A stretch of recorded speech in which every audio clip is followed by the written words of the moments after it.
వచ్చిన తర్వాత ఆయన ప్రవేశపెట్టిన పథకాలు అమలు చేసిన పథకాలు ఇప్పుడు కూడా ప్రతి ఒక్కరు కూడా వాటిని పేర్లు మార్చుకుని వాటిని కొనసాగిస్తున్నారు తప్పితే వాటిని ఆపలేదు. ఆపితే ఊరుకుంటారా మీరు? చీల్చి చెండాడరు. మరి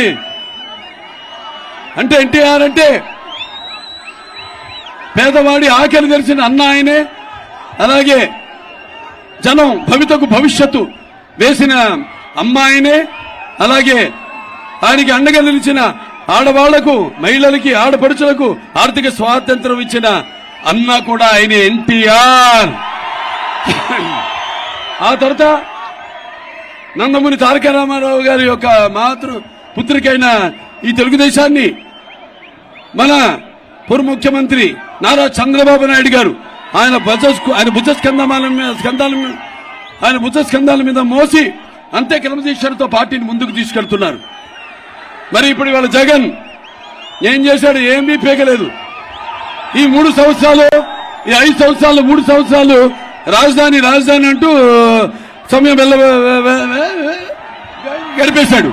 దాని తర్వాత నవరత్నాలంటూ ఈ యొక్క బయట అప్పులు చేసి ఈ నవరత్నాన్ని తీసుకొని మన భుజాల మీద పడేశాడు ఈయన. అంటే ఏమవుతుంది రేపు నవరత్నాలు? ఇవాళ 10 లక్షల కోట్ల రూపాయలు అప్పు అంటే ఎవడు తీరుస్తాడు? ఇవాళ ఆడవాళ్ళు నీ ఎంత మోసం చేస్తున్నాడు ఆయన. ఏదో బట్టలు వస్తే మీ ఖాతాలో డబ్బు పడుతుంది అన్నాడు. ముందేమో ప్రతి పిల్లలు ఎంతమంది ఉంటే ప్రతి పిల్లాడి పేరు మీద, ప్రతి ఆడపిల్ల పేరు మీద కూడా 15,000 రూపాయలు అన్నాడు. చివరికి ఒక బిడ్డకిస్తున్నాడు. మరి అది ఎంత?